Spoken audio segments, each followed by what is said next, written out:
Mobile हिसकावला, railway यार्डात नेलं. कल्याणमध्ये 14 वर्षांच्या मुलीसोबत नेमकं काय घडलं? गजबजलेल्या रेल्वे स्टेशनवर सुद्धा महिला असुरक्षित. पुण्यातील नसरापूर प्रकरणानंतर संपूर्ण महाराष्ट्र हादरून गेलाय. अशातच आता कल्याण रेल्वे स्टेशनमधून पुन्हा एक संतापजनक घटना समोर आली आहे. 14 वर्षांची एक मुलगी उन्हाळ्याच्या सुट्टीत मामाच्या घरी जाण्यासाठी घरातून निघते. कल्याण स्टेशनवर ट्रेनची वाट पाहत उभी असते आणि काही मिनिटातच तिच्यासोबत असं काही घडतं ज्यामुळे पुन्हा एकदा महिला आणि मुलींच्या सुरक्षेवर गंभीर प्रश्न उपस्थित झालेत. नेमकं काय घडलंय त्या 14 वर्षांच्या मुलीसोबत हे जाणून घेण्यासाठी हा व्हिडिओ शेवटपर्यंत पहा आणि टाइम्स नाऊ मराठीला लाईक, फॉलो आणि सबस्क्राईब करा. गजबजलेलं कल्याण रेल्वे स्टेशनवर ये-जा करणारे हजारो प्रवासी. मिळालेल्या माहितीनुसार एक 14 वर्षांची मुलगी अहिल्यानगरहून कल्याणला आली. तिला तिच्या मामाच्या घरी खोपोलीला जायचं होतं. बसने तिने अहिल्यानगरहून कल्याणपर्यंत प्रवास केला. त्यानंतर ती ट्रेनने जायचं म्हणून ट्रेनची वाट पाहत प्लॅटफॉर्मवर उभी होती, एकटी, घाबरलेली आणि अनोळखी शहरात. याच वेळी आरोपी सौरभ सोनवणे याची नजर तिच्यावर पडली. सुरुवातीला त्याने मुलीशी बोलण्याचा प्रयत्न केला, मात्र मुलीने प्रतिसाद दिला नाही. त्यानंतर आरोपीने थेट तिचा मोबाईल हिसकावून घेतला. अचानक मोबाईल हिसकावल्याने मुलगी घाबरली. तिने मोबाईल परत मागितला, पण त्याने दाद दिली नाही. आरोपी म्हणाला, मोबाईल पाहिजे असेल तर माझ्यासोबत पोलीस स्टेशनला चल. 14 वर्षांची ती मुलगी, समोर उभा असलेला अनोळखी माणूस, हातात मोबाईल आणि पोलीस स्टेशनचं नाव. घाबरलेली मुलगी त्याच्यासोबत निघाली, पण आरोपी तिला पोलीस स्टेशनला घेऊन गेला नाही. तो तिला घेऊन गेला थेट कल्याण रेल्वे यार्डात. रेल्वे यार्ड, निर्जन परिसर, आजूबाजूला कोणी नाही आणि तिथे त्या नराधमाने अल्पवयीन मुलीवर अत्याचार केला. या घटनेचा सर्वात धक्कादायक भाग म्हणजे ही घटना एका गजबजलेल्या रेल्वे स्टेशन परिसरात घडली, जिथे दररोज लाखो प्रवासी ये-जा करतात, जिथे सुरक्षा असल्याचा दावा केला जातो. त्याच परिसरातून एका मुलीला आरोपी सहज घेऊन जातो. मग सुरक्षा व्यवस्था नेमकी कुठे? दरम्यान पीडित मुलीने कशीबशी आरोपीच्या तावडीतून स्वतःची सुटका केली आणि थेट कल्याण रेल्वे पोलीस ठाणे गाठलं. रडत घाबरत तिने घडलेला सगळा प्रकार पोलिसांना सांगितला. त्यानंतर रेल्वे पोलिसांनी तातडीने तपास सुरू केला. CCTV फुटेज तपासण्यात आलं. स्टेशन परिसरातील हालचालींचा माग काढण्यात आला आणि अखेर आरोपी सौरभ सोनवणे याला पोलिसांनी ताब्यात घेतलं. सध्या पोलिसांकडून पुढील तपास सुरू आहे. मात्र या घटनेनंतर राज्यभरातून संताप व्यक्त केला जातोय.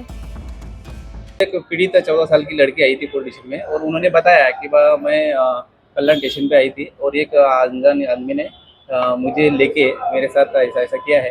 ये हिसाब से हमने उसकी कंप्लेंट लेके आगे की तफ्तीश की और आरोपी हमने तपास लिया और उसको अरेस्ट किए और अभी वो रिमांड में है. आगे का तपास चालू है. कारण काही दिवसांपूर्वीच पुण्यातील नसरापूरमध्ये अल्पवयीन मुलीवर अत्याचार आणि हत्या झाल्याची घटना समोर आली होती. त्या घटनेवरून संताप व्यक्त होत असतानाच आता पुन्हा अशीच घटना घडली आहे आणि म्हणूनच लोक विचारतायत, महिला सुरक्षा नेमकी कुठे आहे? रेल्वे स्टेशन सारख्या ठिकाणीही मुली सुरक्षित नसतील तर सुरक्षा नक्की आहे तरी कुठे?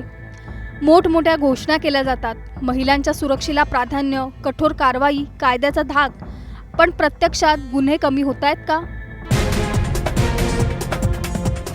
एका 14 वर्षांच्या मुलीला आरोपी सहज फसवतो, मोबाईल हिसकावतो, रेल्वे यार्डात घेऊन जातो आणि कुणालाच काही कळत नाही. हीच सर्वात मोठी भीती आहे. आज त्या मुलीसोबत घडलं, उद्या कुणासोबतही घडू शकतं. या घटनेनंतर पालकांमध्येही भीतीचं वातावरण आहे. कारण मुलांना शिक्षणासाठी, नातेवाईकांकडे किंवा प्रवासासाठी एकटं पाठवणं आता धोकादायक वाटू लागलंय. दरम्यान या प्रकरणात आरोपीवर कठोर कारवाई करण्याची मागणी होते. पण या घटनेनंतर काही प्रश्न अजूनही अनुत्तरित आहेत. गजबजलेल्या रेल्वे स्टेशन परिसरात आरोपी मुलीला घेऊन जातो, कुणालाच संशय कसा आला नाही? रेल्वे यार्ड परिसरात सुरक्षा व्यवस्था होती का? CCTV असूनही घटना थांबवता का आली नाही? महिला सुरक्षेच्या घोषणा फक्त भाषणांपुरत्याच आहेत का? अल्पवयीन मुलींच्या सुरक्षेसाठी नेमकं काय केलं जातंय? अशा आरोपींना शिक्षा होईपर्यंत आणखी किती मुलींचं आयुष्य उद्ध्वस्त होणार? आणि सर्वात मोठा प्रश्न, या पुरोगामी म्हणवणाऱ्या महाराष्ट्रात मुली खरंच सुरक्षित आहेत का? तुमचं या घटनेवर मत काय आम्हाला खाली कमेंट करून नक्की सांगा आणि चॅनलला सबस्क्राईब करा.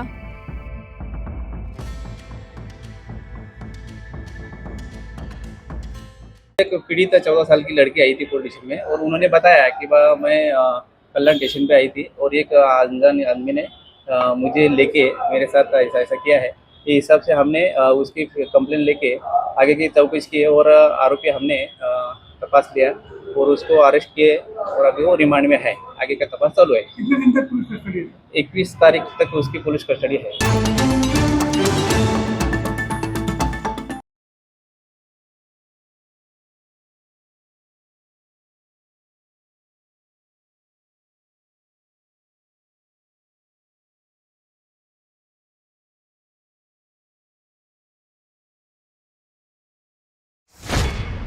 पत्नी समोर सुनावलं, मुलाने जन्मदात्यांनाच संपवलं.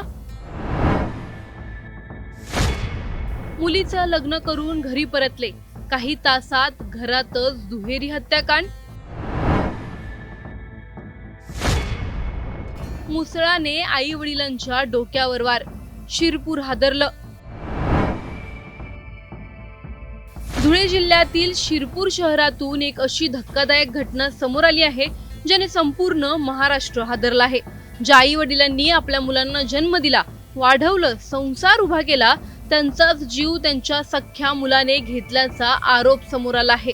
मुलीचं लग्न पार पाडून आनंदाने घरी परतलेल्या एका दाम्पत्याचा काही तासातच रक्ताच्या थारोळ्यात मृत्यू झाला आणि या दुहेरी हत्येमागे स्वतःचा मुलगाच असल्याचं समोर आल्यानंतर परिसरात एकच खळबळ उडाली आहे.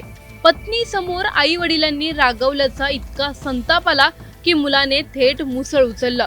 क्षणिक राग इतका भयंकर कसा ठरला आणि ज्या घरात काही वेळांपूर्वी लग्नाचा आनंद होता तिथे अचानक मृत्यूचं सावट कसं पसरलं जाणून घेणार आहोत या व्हिडिओमधून.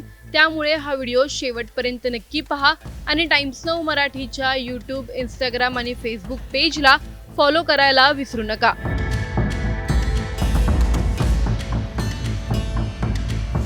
धुळे जिल्ह्यातील शिरपूर येथील महावीर सोसायटीमध्ये ही थरारक घटना घडली. प्राथमिक माहितीनुसार मृत दाम्पत्याचे नाव इंदाराम आणि रंजू देवी असं आहे. हे दोघेही आपल्या मुलीचं लग्न पार पाडून आजच आनंदाने घरी परतले होते. घरात लग्नाच्या आठवणी, पाहुण्यांच्या चर्चा आणि आनंदाचं वातावरण होतं. पण कोणालाही कल्पना नव्हती की काही तासातच हेच घर दुहेरी हत्याकांडाचं ठिकाण बनेल. दुपारी साधारण 2 वाजताच्या सुमारास घरात अचानक वाद सुरू झाला. मिळालेल्या माहितीनुसार आई वडिलांनी आपल्या मुलाला त्याच्या पत्नीसमोर कोणत्या तरी कारणावरून सुनावलं.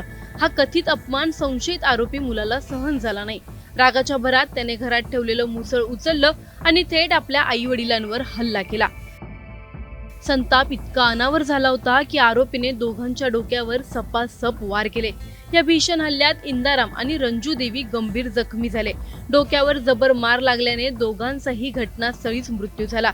काही क्षणातच आनंदाचं घर रक्ताच्या थारोळ्यात बदललं. या घटनेनंतर परिसरात एकच आरडाओरडा सुरू झाला.